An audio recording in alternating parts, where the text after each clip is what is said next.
Who wrote the software running in your head?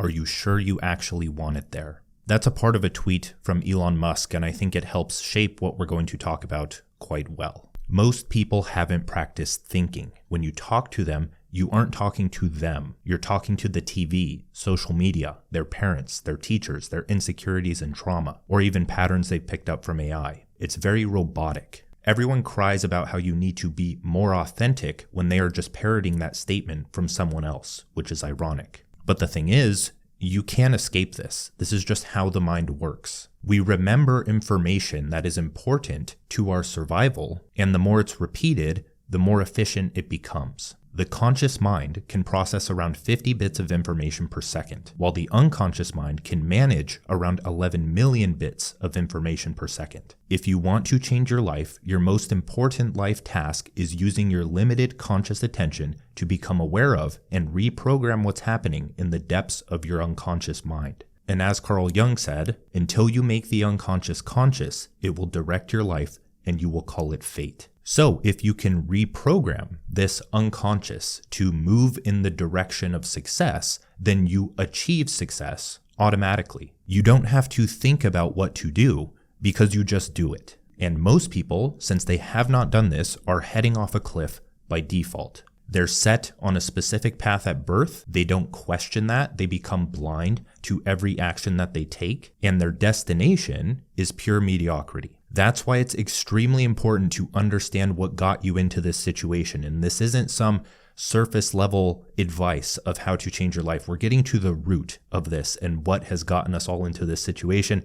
And it's kind of mind blowing. So once we go through that and your mind opens up and you reach this point of realizing, holy crap, like this is actually happening, then we'll break down how to reprogram your mind for automatic success. So the first thing we need to talk about is the concept of the social matrix. And we'll start with a quote from Krishnamurti. Thought is always conditioned, and therefore thought is always mechanical. Thinking is mostly the automatic playback of previously encoded patterns, not conscious deliberation. Every thought comes from memory. Memory is in the past, and when you are thinking, you are just accessing stored patterns, not creating something new. Now, why does this matter? Well, you're going to have to brace yourself here because this isn't pretty. I really want you to pay attention to what's going on here. There is this logical sequence of steps, this loop that composes this social matrix, and the only way to break out of it is by understanding it. And if you think we're talking about the Matrix, like the movie, we kind of are, but we're not talking about some kind of red pill, oh, you need to escape the matrix and start a business and achieve freedom and break off from society. No, we're not talking about that. We're talking about understanding the actual matrix because there is one. Now, credit where credit is due, everything that we're going to talk about is actually a condensation and my own thoughts on the video, The Social Matrix by actualize.org. I would recommend watching that. It's like 3 hours long, completely blows your mind. I love actualize.org in general. Please subscribe to him. He has shaped my life in more ways than one, and I owe a lot to that guy. So let's dive into what this actual social matrix is. First, it starts with your parents. Parents themselves were brainwashed by the previous generation. They pass on their worldview, biases, and beliefs unconsciously. Most parents only love and approve of you if you conform to their values and beliefs. And you conform because you want to survive. You don't want to be kicked out of the house, kicked out of the culture. If you want to be fed, you're kind of dependent on your parents, so you have to conform to their values. And these parents got their information from the same system they're now perpetuating, which we'll understand. So that leads to the second thing, which is early childhood conditioning.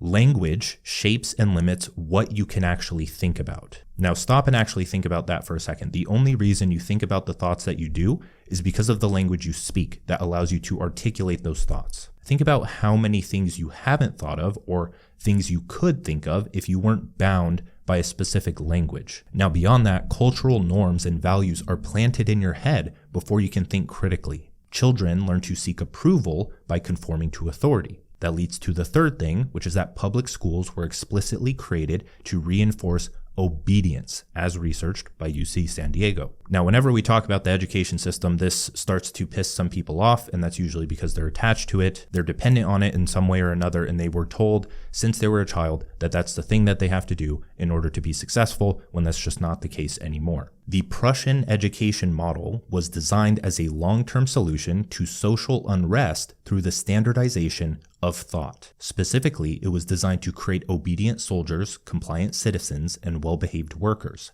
Horace Mann, an educator, brought this method to America when we were first industrializing to help educate large numbers of immigrant children. Now, this is where mandatory attendance, training for teachers, national curriculum and testing for students, division of students by age, and the concept of grade levels came about. Students were taught how to work and obey, not how to think, because that's what most benefited society. So what did this lead to? Teachers were educated by the previous generation in the same system. The curriculum was determined by school boards, often parents, who went through the same system. The concept of grade levels and advancement create incentives to memorize rather than question. The universities are funded by corporations with specific agendas. The academic journals have gatekeepers who went through the same system. And the professors must publish and approve journals to maintain their careers. Now here's where it gets very hairy. The fourth thing is information sources and authority. Media and the internet are the primary sources of mass information. News outlets are owned by corporations with profit motives. Google search algorithms prioritize university and establishment sources,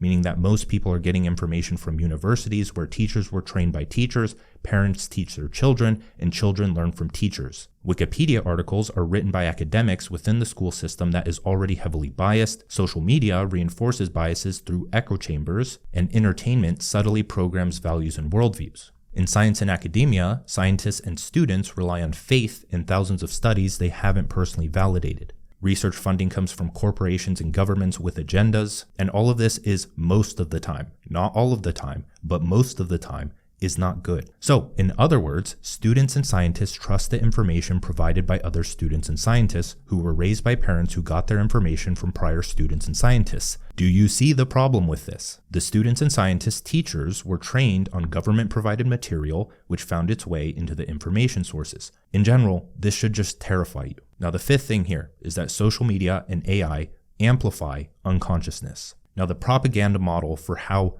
Media Shapes Thought by Herman and Chomsky revealed 5 filters through which this media shapes thought. The first is corporate ownership, then advertising pressures, sourcing from elites, organized flat campaigns, and dominant ideology. So this was a problem with traditional propaganda, but social media and AI take it to an entirely new level. Social media is a mimetic desire amplification machine. This is one reason why Peter Thiel invested in Facebook, because he understood mimetics and knew how powerful it could be. Social media algorithms say they show you what you want to see, but the reality is that they program you to want what others appear to have. Every scroll reinforces neural pathways that lead you to thinking that you actually want the highlights of someone else's life. Now in 2024, the Max Planck Institute found the first evidence that ChatGPT altered human speech patterns. So usage of certain words increased that AI often used. In other words, you're starting to talk like the machine that learned to talk like you.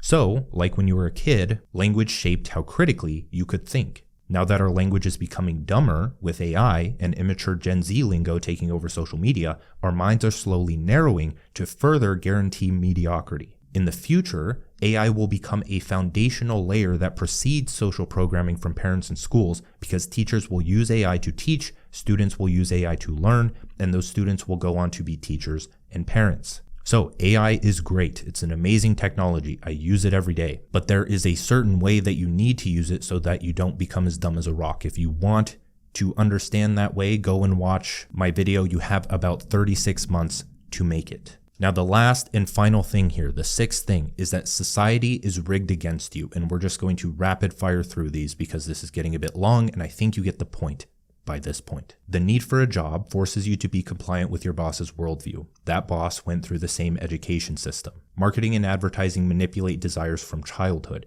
The food industry is incentivized to poison you because people can't help but get addicted to hyperpalatable foods, which affects mental clarity. The healthcare system profits from illness, not health. Social circles punish those who question too deeply, and you'll be cast out from the tribe. Dating and relationships require conformity, especially if you are lonely and non-self-reliant. Politicians come from the same education system. Therapists come from the same education system. As you can see, there's a pattern here. It's a matrix. It has circular validation. Every entity that composes society and culture, media, education, science, government, business, religion, etc., justifies and reinforces the others. When one source is questioned, you're met with programmed responses from NPCs like trust the experts, or it's in the textbook, or it's the law, and it's tradition. Everything is validated against the same system. External validation is not possible, therefore we live in an illusion of our own construction. So 1, you are born into a family already programmed by the matrix. 2, you are conditioned by language, culture, and early peer pressure. 3, you are educated in schools that reinforce the worldview that benefits the system. 4, you consume media and entertainment that further shape your beliefs and desires. 5, you enter the workforce, where survival depends on conformity. 6, you participate in social, religious, and cultural rituals that reinforce group identity. 7, you seek information and validation from sources that are themselves the products of the matrix. 8, you are incentivized to conform and disincentivized to question. And 9, you, in turn, pass on the same programming to the next generation. So that begs the question, how in the world do you actually escape the matrix? Especially since people who teach you how to create the matrix are a byproduct of the matrix. So now is when we talk about how to reprogram your mind for automatic success, and we'll start with another quote from Maxwell Maltz.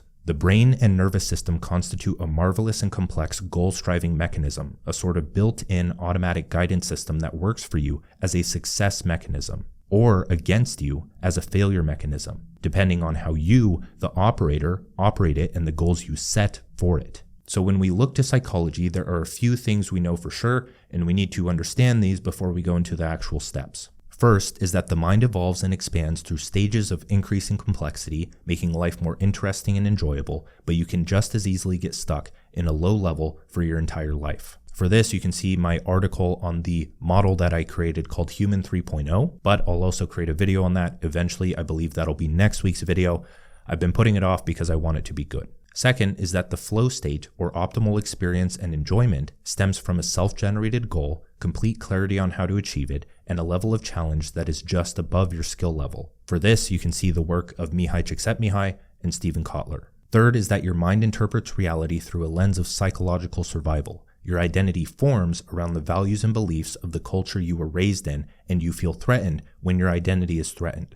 I'm going to create other videos on survival and ideology in the future, and those are deeper videos than just what you think of when it comes to survival and ideology. I really like epistemology, and I'm going to be talking about that a bit more on this channel. And fourth, being extreme changes your brain because it enhances neuroplasticity, which is your brain's ability to rewire itself. Novelty, challenge, and big goals shape how you process and store information. So if you want to make success automatic by realigning your unconscious toward a trajectory that will change your life, here's what you do. The first thing is create your own matrix, because the mind craves order and certainty. That's why we are so quick to adopt the psychological infrastructure that others assign to us. We pursue society's goals, which influence what we deem important enough to learn, which influences the choices we make, which condition those behaviors as habits that we unconsciously repeat. So all of this starts with a goal, a clear vision for the future. You need to replace the goals of go to school, get a job, and retire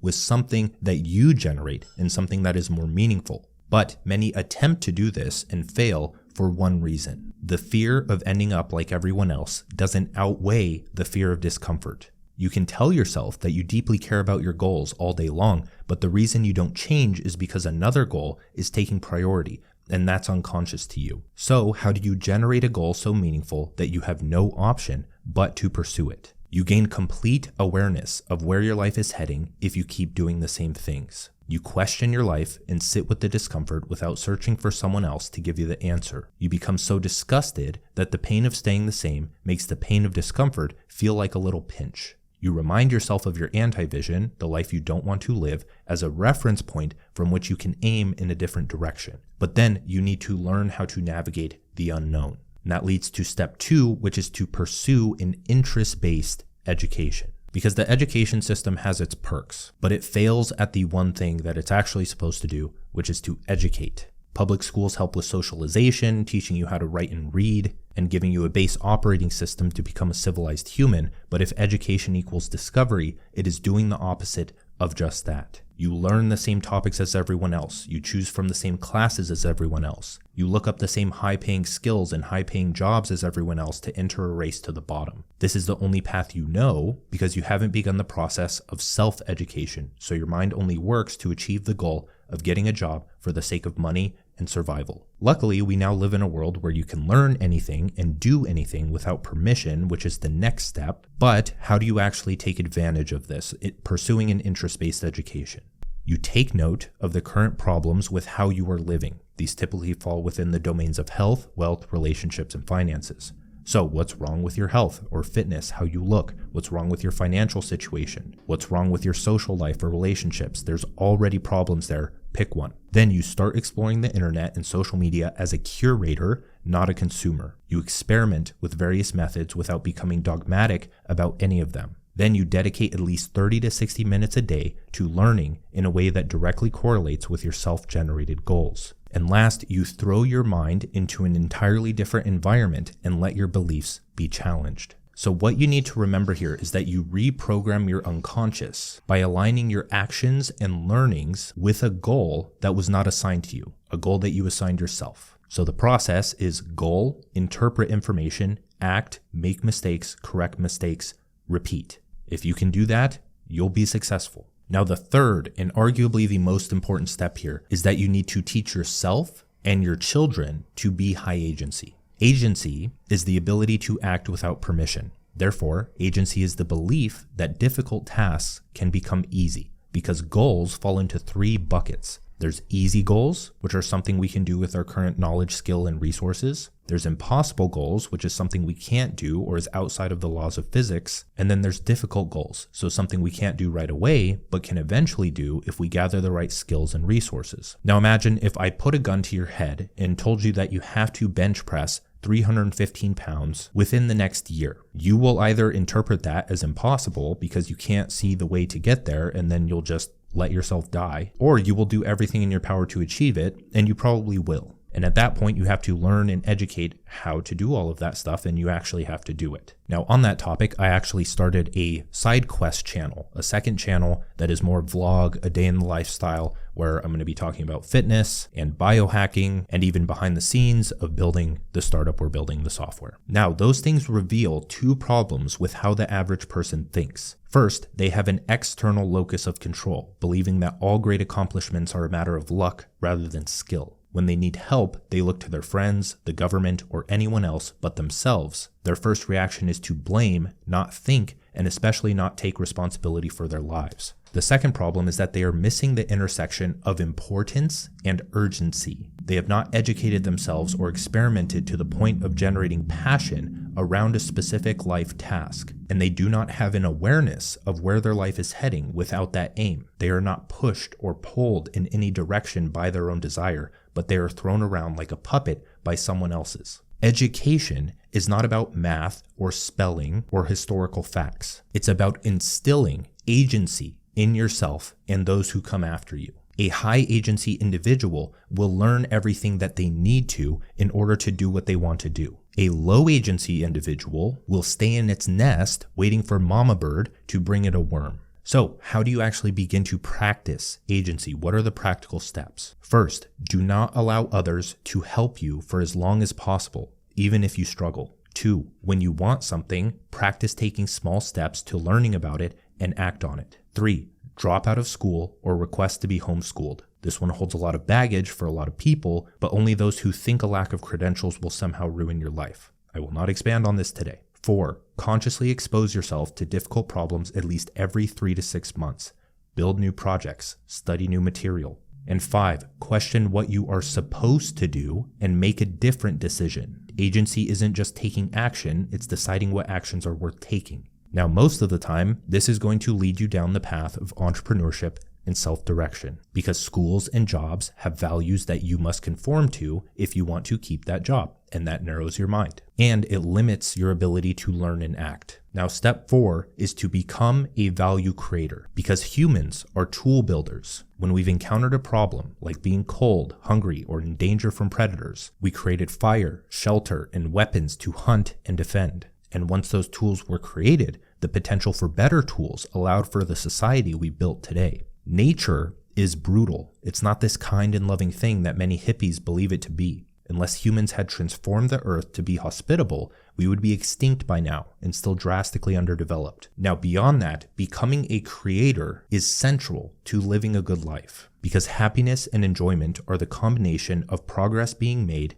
and a contribution to something greater than yourself. Both are accomplished by solving problems for yourself and others. Problems are solved through creativity. The intersection of purpose and profit lies in creating solutions to problems you deem interesting and passing those solutions down to contribute to humanity. You become able to solve more complex problems because you become equipped with more knowledge, skill, and resources. Life gets better as problems shift from shallow to meaningful. Now, it just so happens that the highest leverage place to create right now is on the internet. The internet is the path of high agency. You don't need permission to create something and post it on the internet. You don't need permission to navigate idea space and find the information you need. This may change in the future, but that only reinforces the point. No matter if it's the internet or intergalactic space or virtual reality, the answer has been and always will be to share the value you acquire in a place where the right people can find it.